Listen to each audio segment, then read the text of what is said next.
Welcome back to the Series Sweep podcast. You can find me, your host, Eric Eulau, on Twitter. That is at EEULAU. You can find this podcast that you're watching right now on the YouTube channel, the Series Sweep. We are unofficially sponsored this week by Sudwork Brewing, the People's Pilsner. I was up in Davis this past weekend, visiting the girlfriend and her wonderful family. The beer's not as good as it is down here, but I got to tell you, it's a hell of a Pilsner. Nice, easy drinking beer, and for a Tuesday night, that is just what I need. Quick reminder, we do this in about 5-ish minutes. We'll get you all caught up on the Dodgers offseason so far. However, quick programming note, still the champions. Finally got my 2020, there it is, that side, World Series championship hat. Very, very exciting. Took me 2 months to get it, but hey, or a month and a half, whatever. Took a while, but they got my money. I got my hat. Good trade.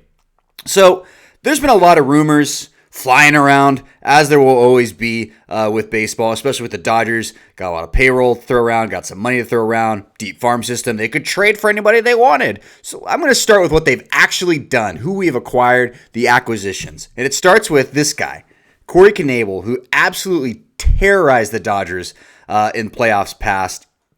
Had an awful year, as you can see by his ERA in 2020. Tommy John in 2019. Had a hamstring issue last year, right when he got back from Tommy John, just never got on track. This is the perfect example of a reliever reclamation project from Andrew Friedman. A bargain steal. I think we had to trade a kind of a mid-level prospect for him. But I can tell you, if there's one guy who's excited to be a Dodger right now, it's Corey Knebel. Look at that. He's excited.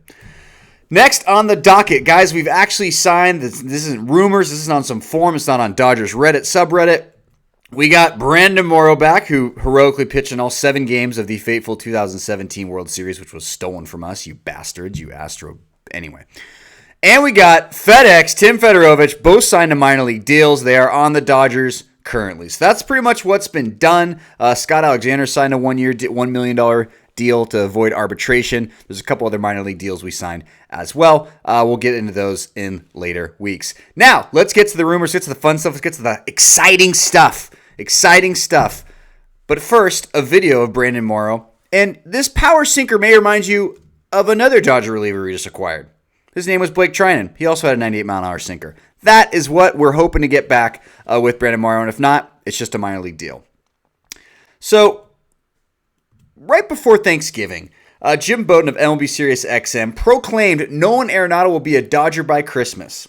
I think it's the 22nd today, if my math is right. We got a couple days to get this deal done. Look, he was citing the fact the Dodgers need a right-handed power bat. Correct. The Dodgers need a third baseman of the future. Correct. But I think if you're a Dodgers fan and you think this team is just going to trade for every unhappy superstar because we have the payroll and we have the farm system, I think you kind of forgot how this team was built. And this team, yes, we have a payroll right around $200 million this year. I agree. We have the budget to get things done. But Andrew Friedman doesn't go running around trading for these high-priced, unhappy superstars. I'm not saying Nolan Arenado is not a stud. The dude's won 78 gold gloves. He's won a platinum glove. He's done it all. The numbers are incredible.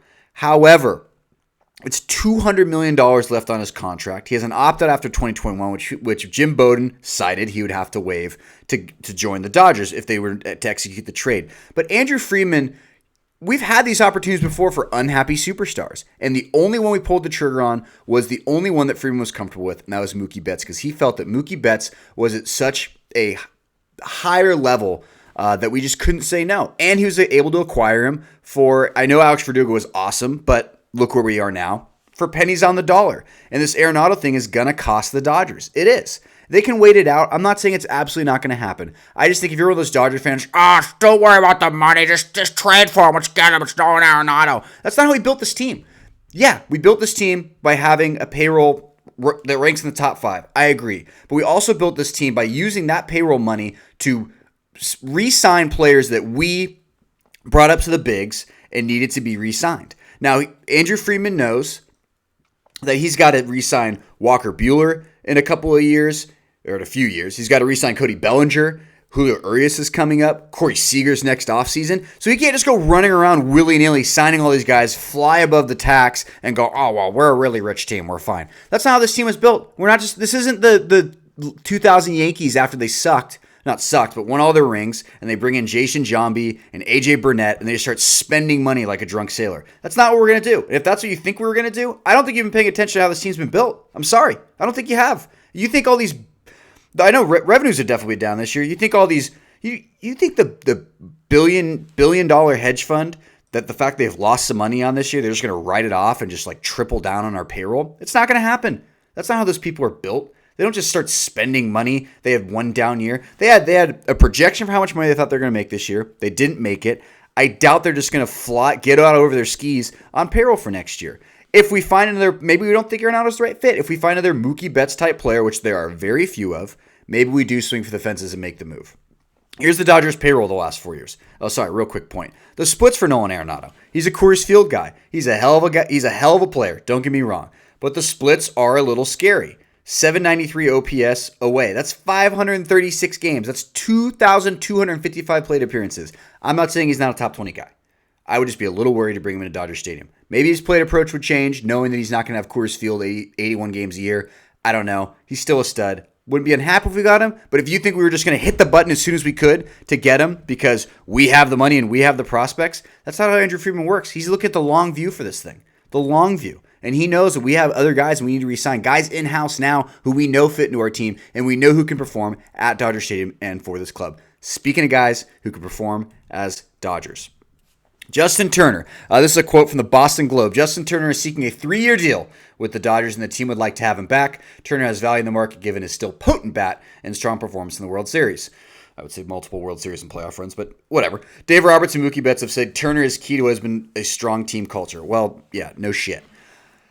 The Turner thing, the 3-year deal, and I know, 2 years with the club option for the third. That's a 2-year deal. That's not a 3-year deal. I'm sorry. Turner knows that we would just not take up the option. I don't blame him to go for the money. This is what the last podcast I did was all about Turner and getting his money. I don't fault him at all for what he's doing. I don't. If he wants to go get his money, I understand. It would be a huge loss for us. I'm not saying it wouldn't be, but let's not be surprised if he goes to the AL. And Manfred said there's probably not going to be a DH this year. So in the NL, a universal DH, which would be a huge blow because Turner... The defense looked good in the playoffs. There's a lot of short throws, but he had some epic plays. Obviously, the Braves play stands out forever.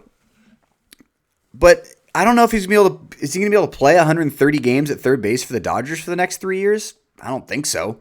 Are we just going to platoon him and have this guy we're paying a lot of money to play 80, 90 games a year? I don't see that happening either, and I think Turner's too prideful of a guy to do that. So let's just don't get upset if Turner leaves. That's the update with Turner. He wants a 3-year deal. I don't know if Freeman's going to want to have the money to do it. Maybe that's the one type of player they would. And I'll end on this. The Giants got themselves in a lot of trouble by handing out thank you contracts to guys after the World Series runs. I'm looking at the Brandon Belt contract, and I'm looking at the Brandon Crawford contract. Guys who got vastly overpaid because of what they did in the playoffs and because they were feel-good fan favorites. They still have some value, not saying they don't. Brandon Belt had a good year last year, but Crawford couldn't, in the words of Tommy Lasorda, who is doing better, Crawford couldn't hit water if he fell out of a bleeping boat. You can't hand out these thank you contracts and torpedo your team's salary. And I don't know if Turner has 3 more good years left in him. I don't. And do we want to tie up the money to do it? You can't hamper your team with thank you contracts when you have Buehler, Urias, Bellinger, and Seager all coming up in free agency over the next coming years. You got to take the long view. That's our update for this week. I will be back next week. I know I said that last time, but I actually will be back. I'm back. I'm in the zone. I got my hat. I got my new Dodgers hat. I'm ready. So thank you as always for watching. Thank you as always for listening. I'll try to get this thing up on Spotify for those that are Spotifyers. Thank you as always. Cheers.